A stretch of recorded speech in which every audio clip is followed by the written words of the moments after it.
সমাজ মাধ্যম হোক বা গণমাধ্যম, যে কোনোটাই খুললে এই সময় রাজ্য জুড়ে একটা ট্রেন্ডিং বিষয় রয়েছে, বা বলা যেতে পারে সবথেকে আলোচনার মুখ্য বিষয়বস্তু কি? বিষয়বস্তু হচ্ছে অন্নপূর্ণা ভাণ্ডার। এখন দেখা যাচ্ছে গোটা রাজ্য জুড়ে একটা বড় অংশের মহিলারা তারা একটা নিজেদের আভ্যন্তরীণ ক্ষোভ প্রকাশ করছে এই অন্নপূর্ণা ভাণ্ডারের বিরুদ্ধে। এক একজন নিজেদের নিজেদের মতো অভিমত প্রকাশ করছেন, এবং নবগঠিত যে বিজেপি সরকার রাজ্যের, তারা তাদের মতো করে সামগ্রিক বিষয়টাকে সামনে এবং আরও সহজভাবে উঠিয়ে আনার চেষ্টা করছেন। আমরা একাধিক প্রেস কনফারেন্স শুনেছি।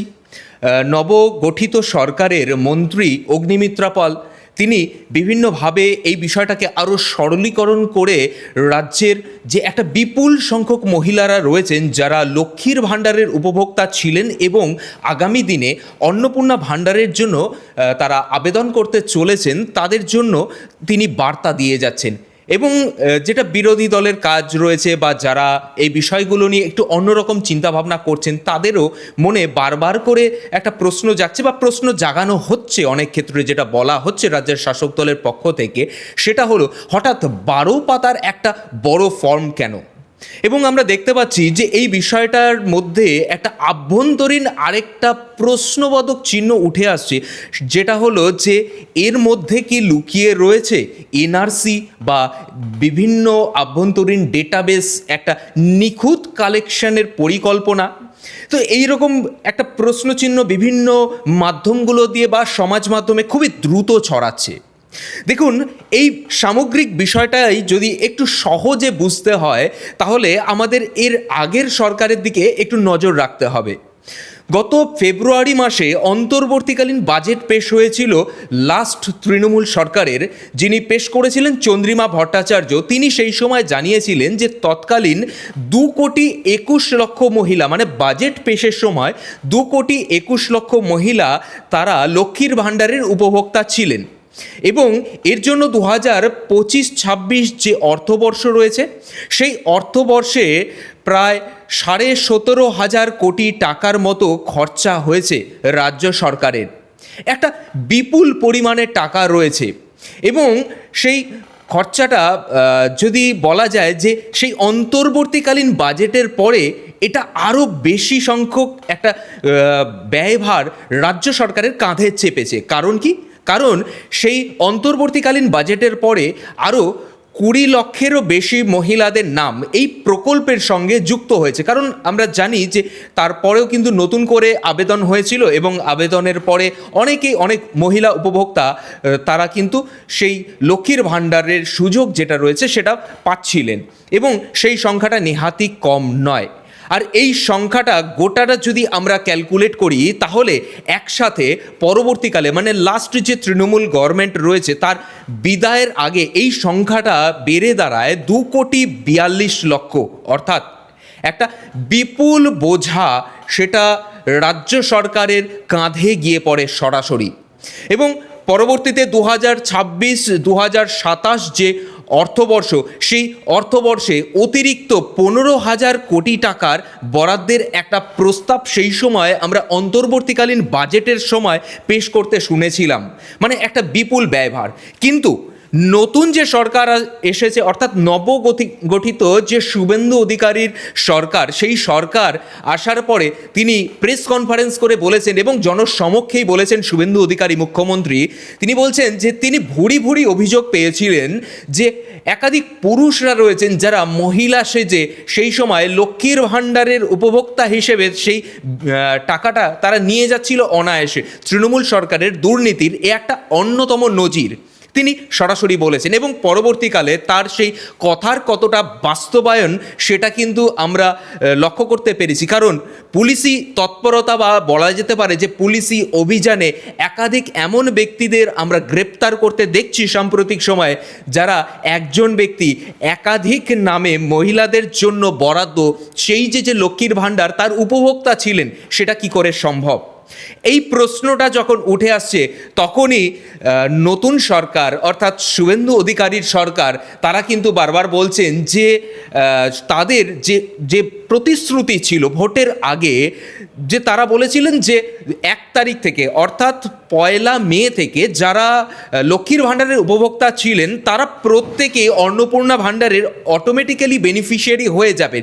কিন্তু এই অভিযোগের পরে দেখা যাচ্ছে যে 30 লক্ষ নাম আগেই বাদ যাচ্ছে, কারণ শুভেন্দু অধিকারীর সরকার বা আমরা যদি বলি কেন্দ্রের নরেন্দ্র মোদী বা অমিত শাহরা যখন বারবার ভোট প্রচারে এসেছিলেন রাজ্যে, তখন কিন্তু তারা একটা বিষয়ের উপর জোর দিয়েছিলেন যে বহু অনুপ্রবেশকারী তারা এই রাজ্যে ঢুকে বসে রয়েছে এবং বিগত যে সরকার রয়েছে তাদের একটা অনুপ্রেরণায় তারা কিন্তু সমস্ত রকম কার্ড করে নিয়েছিল এবং সরকারি সমস্ত রকমের প্রজেক্টের সুযোগ সুবিধা তারা গ্রহণ করছিল।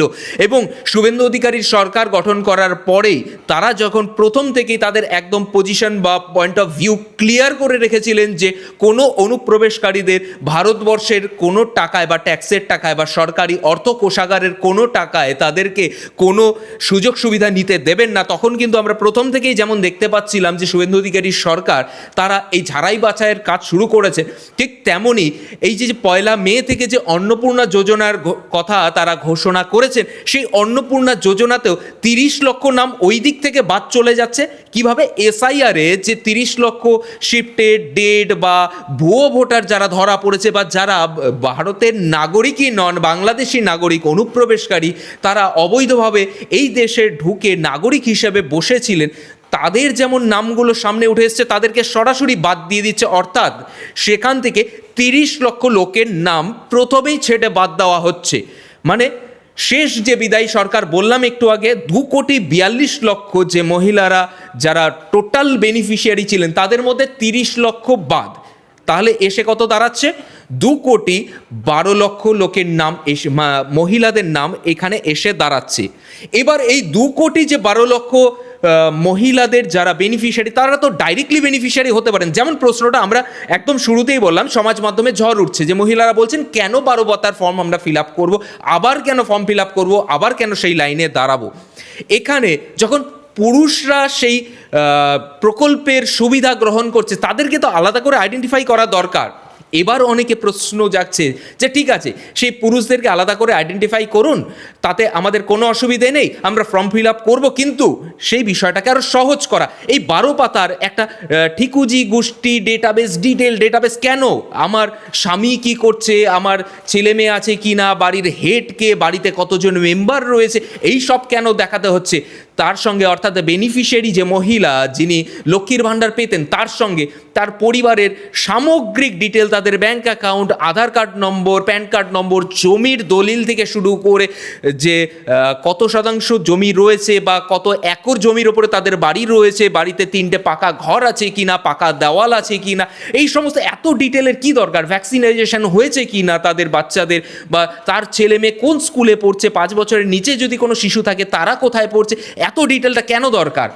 বেনিফিশিয়ারি ডিটেলটা নিলেই তো হয়ে যায়। তাহলে এটা কি নেপথ্যে কি অন্যরকম কোনো ষড়যন্ত্র চলছে? যেমনটা কিন্তু বললাম শুরুতেই যে বিরোধীরা বারবার এই অভিযোগটা তুলছেন, বিরোধী যারা রাজনীতি করছেন বর্তমান রাজ্যের, তারা এই অভিযোগটা তুলছেন এবং প্ররোচনা দিচ্ছেন, আর অনেকে সেই বিষয়টাতে আওয়াজ তুলছেন। হ্যাঁ, তাদের মনেও প্রশ্ন জাগছে, যেটা আমরা দেখছি যে বিভিন্ন বিজেপি বিধায়করা তারা এলাকায় নেমে, ময়দানে নেমে মানুষদের এইসব একটা ভ্রান্ত যে ধারণাগুলো তৈরি হচ্ছে, মানে তাদের কথায় সেই ধারণাগুলো দূর করার চেষ্টা করছেন। এবং রাজ্যের যিনি মন্ত্রী রয়েছেন অগ্নিমিত্রা পাল, তিনিও কিন্তু বারবার প্রেস করে এই বিষয়গুলোকে জানাচ্ছেন যে না, এর সাথে আপনার হাজব্যান্ড ইনকাম ট্যাক্সের আওতায় পড়ছে কিনা, বা আপনার হাজব্যান্ডের কি রয়েছে, গাড়ি বাড়ি কি রয়েছে, আপনার পরিবারে কেউ সরকারি চাকরি করছেন কিনা, এর সঙ্গে আপনি বেনিফিশিয়ারি কিনা তার কোনো সম্পর্ক নেই। আপনার ডেটাবেসটা সেখানে আপনি বেনিফিশিয়ারি হওয়ার যোগ্য কিনা সেটা শুধুমাত্র আপনার ডেটাবেসটা দরকার।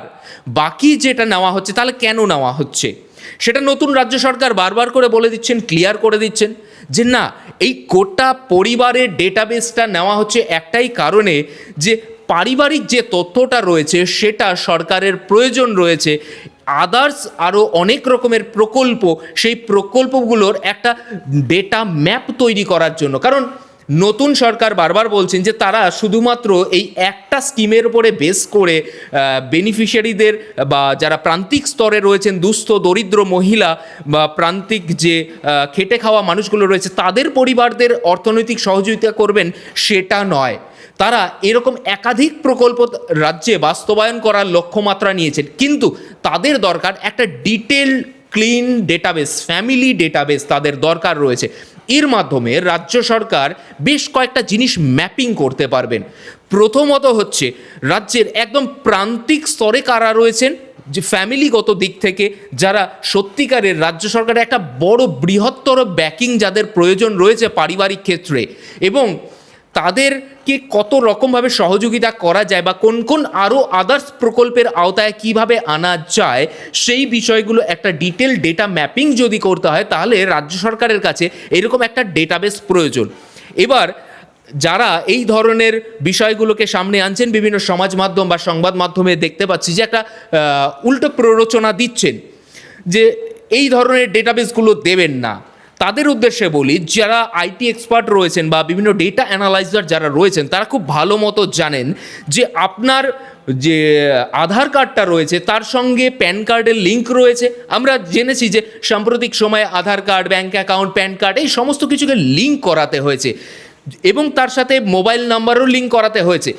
এবার আপনারা একটু খুব ভালোভাবে চিন্তা করে দেখুন, যারা বিভিন্ন ডেটা অ্যানালাইজার রয়েছেন বা বললাম আইটি এক্সপার্টরা রয়েছেন তাদের কাছে প্রয়োজনে জিজ্ঞাসা করে নেবেন যে রাজ্য সরকার যদি চায় একজন ব্যক্তির সামগ্রিক ডিটেল বের করতে কিন্তু খুব একটা বেশি কাঠখড় পোড়াতে হবে না, কারণ এই একটা বা দুটো জিনিস দিয়ে তাদের এভরি ডিটেল ডেটাবেস তারা কিন্তু বের করে নিতে পারেন। কিন্তু তা সত্ত্বেও এত ডিটেল ডেটাবেসটা কেন প্রয়োজন? রাজ্য সরকার, বর্তমানে যে শুভেন্দু অধিকারীর সরকার, তারা মনে করছেন যে আমরা একদম জলের মধ্যে যে দুধ মেশানো থাকে না, সেই জল আর দুধটাকে সম্পূর্ণ আলাদা করব। কারণ এমন অনেক মহিলারা রয়েছেন যারা ভুয়ো তথ্য দিয়ে এতদিন এই ধরনের বিভিন্ন রাজ্য সরকারি প্রকল্পগুলির বেনিফিশিয়ারি হচ্ছিলেন যাদের প্রয়োজন নেই, অথচ যাদের প্রয়োজন রয়েছে তারা কিন্তু পাচ্ছিলেন না। তাদেরকে কিভাবে আলাদা করা যাবে? এছাড়াও অনেক এমন বাড়িতে রয়েছেন যে যারা সামগ্রিক একটা ডেটাবেস দিচ্ছিলেন না, যেমন বারবার আমরা মুখ্যমন্ত্রী শুভেন্দু অধিকারীর মুখ থেকে শুনেছি যে খারিজি মাদ্রাসা, এই ওয়ার্ডটা কিন্তু ভোট প্রচারেও, নির্বাচনী প্রচারেও যেমন বিজেপি বারবার ইউজ করেছেন, বর্তমানেও কিন্তু রাজ্য সরকারের যারা প্রথম সারির নেতৃত্বরা রয়েছেন তাদের একাধিক স্টেটমেন্টে আমরা শুনতে পাচ্ছি খারিজি মাদ্রাসা।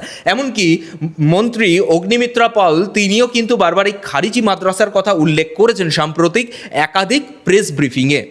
তো এই খারিজি মাদ্রাসায় কতজন পড়ছে এবং কারা সরকারের ভ্যাকসিন বা এই জাতীয় সরকারি বিভিন্ন প্রকল্পের ওপরে কোনো আস্থাই রাখেন না, বা রাজ্য সরকারের ওপরে বা ভারত সরকারের ওপরে কোনো আস্থাই রাখেন না, এই ধরনের কতজন ব্যক্তিত্ব রয়েছে? বা সামগ্রিক যে একটা চিত্র, পারিবারিক চিত্র, সেই চিত্রটা কী রয়েছে? কতজন সত্যিকারের যে পারিবারিক ক্ষেত্রে দরিদ্র সীমার নিচে বসবাস করছে, আর কতজন জাস্ট একজন সিঙ্গেল ডেটাবেসের ওপরে বেস করে নিজেকে প্রান্তিক প্রমাণ করার চেষ্টা করছেন, কিন্তু সামগ্রিক দৃষ্টিতে তাদের পরিবার কখনোই সেই প্রান্তিক স্তরে বিলং করেন না। এই ধরনের কতজন রয়েছে? এই সামগ্রিক একটা ডেটাবেস রাজ্য সরকার তৈরি করার চেষ্টা করছে, যাতে পরবর্তীতে আপনারা দেখেছেন, আপনারা জানেন যে, এবং কিছুদিন আগে অনেকে ডিবিটি লিঙ্ক করার জন্য এখনও অনেকে লাইনে দাঁড়াচ্ছেন, যে ডাইরেক্ট বেনিফিশিয়ারি যে ট্রান্সফার সিস্টেম, যেটা ভারত সরকার তার একাধিক প্রকল্পে এই ডিবিটি লিঙ্কের মাধ্যমেই কিন্তু সরাসরি টাকাটা পৌঁছে দেয়। তো সেই রকম সরাসরি যারা প্রান্তিক স্তরের যে সমস্ত পরিবাররা রয়েছে রাজ্যের, তো তাদের কাছে সরাসরি সেই ধরনের বেনিফিশিয়ারি যে স্কিমগুলো রয়েছে সেটাকে একদম সিলেক্টেড পার্সনদের কাছে পৌঁছে দেওয়া যায় কি না, বা তাদেরকে আর কি কি প্রকল্পের আওতায় আনা যায়, এই পুরোপুরি বিষয়টা নিয়ে রাজ্য সরকার কাজ করতে চাইছেন। এবং সামগ্রিক যে মহিলাদের মধ্যে একটা বিরাট সংখ্যক মহিলা, এই যে কিছুক্ষণ আগে আপনাদের যে একটা ডেটাবেস দিলাম, সেখানে আপনারা হয়তো বুঝতে পারছেন যে রাজ্যের কোষাগারে কত পরিমাণ একটা চাপ পড়ছে।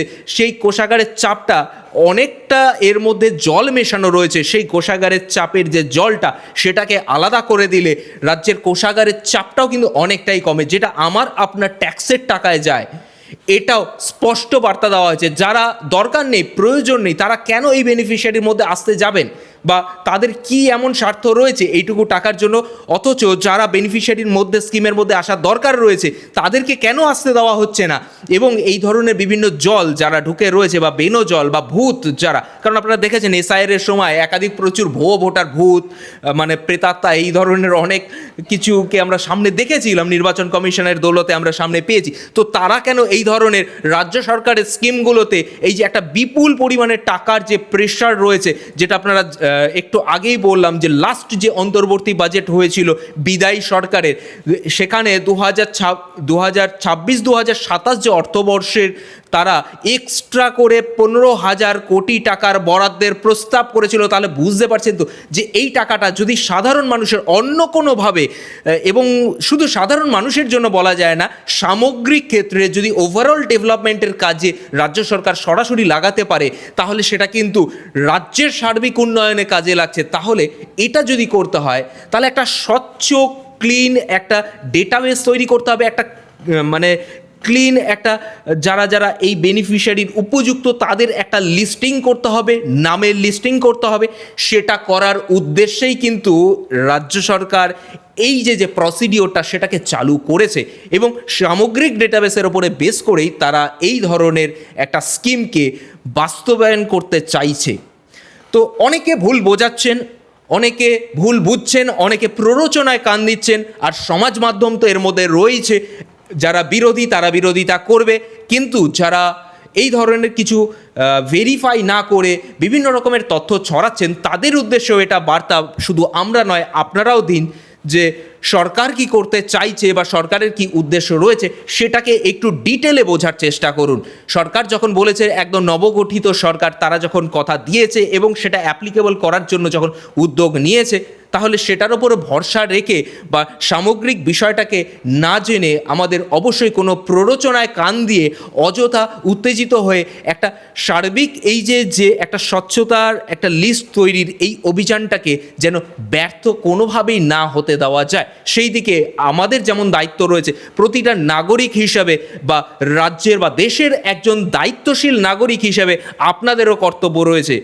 এই পুরো বিষয়টা একটু সহজে আপনাদের সামনে রিপ্রেজেন্ট করার চেষ্টা করলাম, একটু বোঝানোর চেষ্টা করলাম যে সমস্ত বিষয়গুলো বর্তমান রাজ্য সরকার আপনাদের সামনে আনার চেষ্টা করছে ক্রমাগত, সেই বিষয়টা একটু সহজে আপনাদের সামনে তুলে ধরার চেষ্টা করলাম। যাই হোক, এই ধরনের প্রতিবেদনের জন্য অবশ্যই চোখ রাখবেন টাইমস 14 বাংলায়।